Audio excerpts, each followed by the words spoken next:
ফলে ঝরে পড়ছে কেন, এর অনেকগুলো কারণ আমরা পেয়েছি খুঁজে। একটা গুরুত্বপূর্ণ কারণ আমাদের ছিল কোভিডের সময়ে, যেটা বিভিন্ন স্থানে রিপোর্টেড হয়েছে যে কোভিডের সময় আমাদের স্কুলগুলো বন্ধ ছিল, পাশাপাশি কিছু কিছু অন্য ধরনের শিক্ষা প্রতিষ্ঠান চালু ছিল, ফলে এটা একটা কারণ ছিল।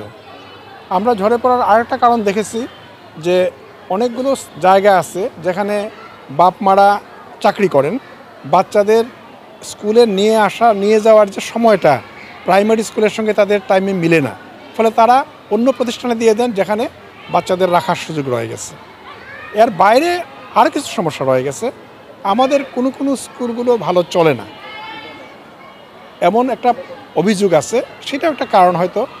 আর একটা বিষয় হচ্ছে যেটা আমি শুনলাম আপনাদের এখানে এসেই, যে অনেক স্কুল আছে যেখানে তারা হয়তো প্রাইভেট প্রতিষ্ঠান, তারা বাড়ি বাড়ি গিয়ে ছাত্র সংগ্রহ করে। আমাদের ঠিক এই ধরনের তো মেকানিজম আমাদের এখনও ডেভেলপ করে নাই। ফলে এইসব অনেক রকম কারণ আছে যেগুলা মিলে আলটিমেটলি আপনি ফলাফল পান যে বাচ্চারা মানে ঝরে পড়ছে। এই ফলে বিষয়টা আমরা জানি এবং বিষয়টা কীভাবে রোধ করা যায় সেই ব্যাপারে আমরা ব্যবস্থা নিচ্ছি। নদী ভাঙ্গন কবলিত শিশুদের জন্য সত্যি বলতে স্পেসিফিক আলাদা প্রকল্প নাই কোনো এখনও আমাদের।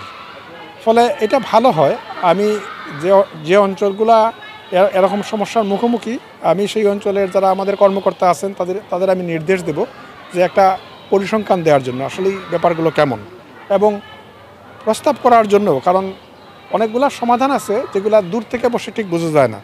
যারা স্থানীয় মানুষজন তাদের সঙ্গে কথা বলে পরিস্থিতি দেখে বোঝা যায় যে কি একটা বিকল্প সমাধান হতে পারে। আমি সে ধরনের প্রস্তাব দিতেও বলবো এবং সেই অনুযায়ী আমরা কি ব্যবস্থা নিতে পারি দেখবো আমরা।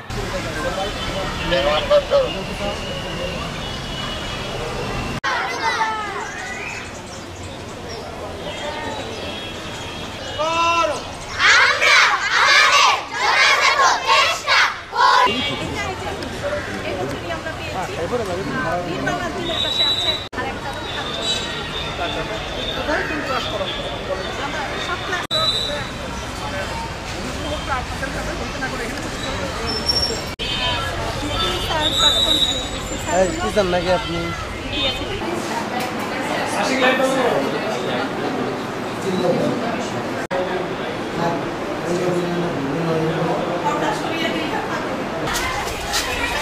পিছা পিছা পিছা